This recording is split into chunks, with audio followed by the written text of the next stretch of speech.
Everyone, welcome to my channel. Today we will study a new topic in practice of medicine, that is CPPD disease, pseudo gout और chondrocalcinosis. यहाँ पे CPPD का full form calcium pyrophosphate dihydrate crystal deposition disease है. Let's move further. Definition: CPPD disease is a condition in which CPPD crystals deposit within articular and hyaline cartilage and menisci. Let's see common sites. First common site है knee, second wrist and third pelvis. knee में भी hyaline cartilage और menisci most common site होता है. Wrist में most common site articular fibrocartilage होता है और पेल्विस में most common site symphysis pubis होता है. यहाँ पे डायग्राम में हम देखेंगे this is CPPD crystals and this is bone,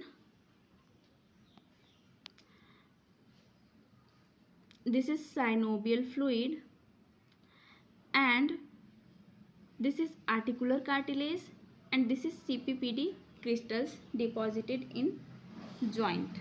Okay, let's further move on. Let's see age distribution. Over 85 years की एज में CPPD डिजीज़ होने के चांसेस 30 to 60% होते हैं. 65 to 75 years की एज में डिजीज़ होने का चांस 10 to 15% होता है और अंडर 55 ईयर्स की एज में ये रेयरली पाया जाता है. Okay, let's further move. यहाँ पे रिस्क फैक्टर्स देखेंगे जिसमें पहला है एज, सेकंड है ऑस्टियोआर्थराइटिस और थर्ड है प्राइमरी हाइपर पैराथायरॉयडिज्म. ओके, यहाँ पे हम डायग्राम में देख सकते हैं this is normal joint and this is CPPD diseased joint. यहाँ पे ये साइनोवियल फ्लूइड है और यहाँ पे ये कैल्शियम पायरोफॉस्फेट क्रिस्टल्स डिपॉजिट हैं जॉइंट में. Okay, let's move further. यहाँ पे पैथोजेनेसिस में फर्स्ट पॉइंट हम देखेंगे कि अगर किसी भी वजह से पायरोफॉस्फेट लेवल बढ़ रहा है, फॉर एग्जांपल अगर पायरोफॉस्फेट का ओवर प्रोडक्शन हो रहा है तो हमारे बॉडी में पायरोफॉस्फेट लेवल इंक्रीज करेगा. उस वजह से जो जॉइंट होंगे वहाँ पे CPPD के क्रिस्टल्स डिपॉजिट हो जाएंगे. वहाँ पे जो प्रोटियोग्लाइकेंस और नेचुरल इनहिबिटर्स होते हैं वो डिक्रीज कर जाते हैं जिसके वजह से CPPD के क्रिस्टल्स जॉइंट में डिपॉजिट कर जाते हैं. नेक्स्ट है इसमें हाइपोफॉस्फेटेसिया की कंडीशन. हाइपोफॉस्फेटेसिया की कंडीशन में एल्केलाइन फॉस्फेटेज की डिफिशियंसी हो जाती है जिसके वजह से पायरोफॉस्फेट का डिग्रेडेशन इम्पेयर्ड हो जाता है. इस वजह से CPPD के क्रिस्टल्स जॉइंट में डिपॉजिट हो जाते हैं और डिजीज़ की कंडीशन आ जाती है. नेक्स्ट है इसमें क्लिनिकल फीचर्स. इस केस में जो जॉइंट होगा स्वेलन होगा, टेंडर होगा, वार्म, इरिथमेटस होगा. इसके साथ साथ जॉइंट में लार्ज इफ्यूजन पाया जाएगा. सिस्टेमिक साइंस भी इसमें देखने को मिलते हैं जिसमें फर्स्ट है फीवर, क्योंकि यहाँ पे इन्फ्लामेशन हो रहा है इस वजह से फीवर होगा. और सेकेंड है कन्फ्यूजन सिस्टेमिक साइन में. यहाँ पे हम डायग्राम में देखेंगे कि this is bone, this is synovial fluid, this is joint capsule and this is articular cartilage. ये हेल्दी जॉइंट की कंडीशन में है. और अगर हम स्यूडो गाउट की कंडीशन में देखेंगे तो जो साइनोवियल फ्लूइड है उसमें कैल्शियम पायरोफॉस्फेट के क्रिस्टल्स डिपॉजिट कर जाएंगे. इस वजह से जितने भी इसके क्लिनिकल फीचर्स हैं, जैसे कि स्वेलन और टेंडर जॉइंट, वार्म और इरिथमेटस joint with large fusion, fever और कन्फ्यूजन, ये सारी चीज़ें देखने को मिलेंगी। Let's move further. Let's see most commonly कौन से जॉइंट इन्वॉल्व होते हैं और उनका ऑर्डर क्या होता है। तो सबसे पहले नी जॉइंट इन्वॉल्व होगा, सबसे पहले नी जॉइंट इन्वॉल्व होगा, देन रिस्ट इन्वॉल्व होगा, देन शोल्डर इन्वॉल्व होगा, देन एंकल इन्वॉल्व होगा, देन एल्बो इन्वॉल्व होगा। ज़रूरी नहीं कि ये सारे जॉइंट इन्वॉल्वमेंट एक ही पेशेंट में देखने को मिले, अलग अलग कंडीशन में पेशेंट आएंगे आपके पास। और कभी हो सकता है कि जो पेशेंट आपके पास आए तो उसमें जॉइंट इन्वॉल्व हो, या फिर रिस्ट इन्वॉल्व हो, या शोल्डर इन्वॉल्व हो। ओके, अगर डायग्राम के थ्रू हम समझने की कोशिश करेंगे तो यहाँ एक छोटा सा डायग्राम ड्रॉ कर लेते हैं। मान लीजिए कि ये एक पर्सन है, ये एक पर्सन है, ये इसका हाथ पैर है,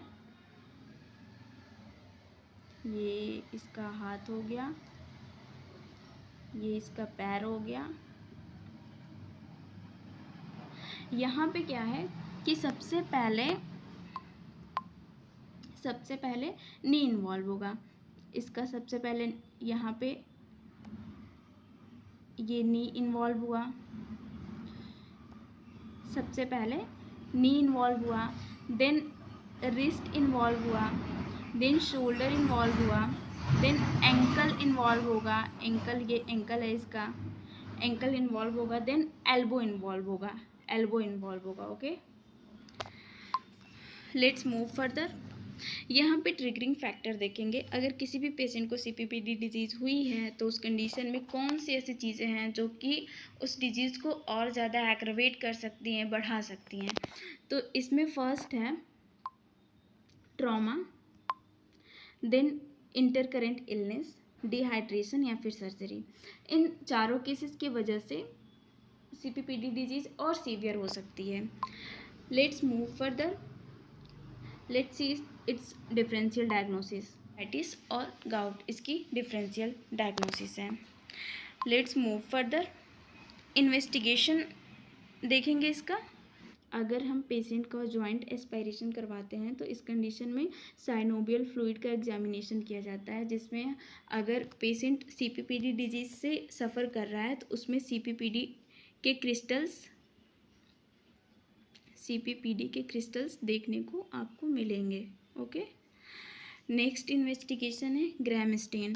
ग्रैम स्टेन सेप्सिस को एक्सक्लूड करने के लिए किया जाता है, क्योंकि हमने डिफरेंशियल डायग्नोसिस में देखा था कि सेप्टिक अर्थराइटिस या फिर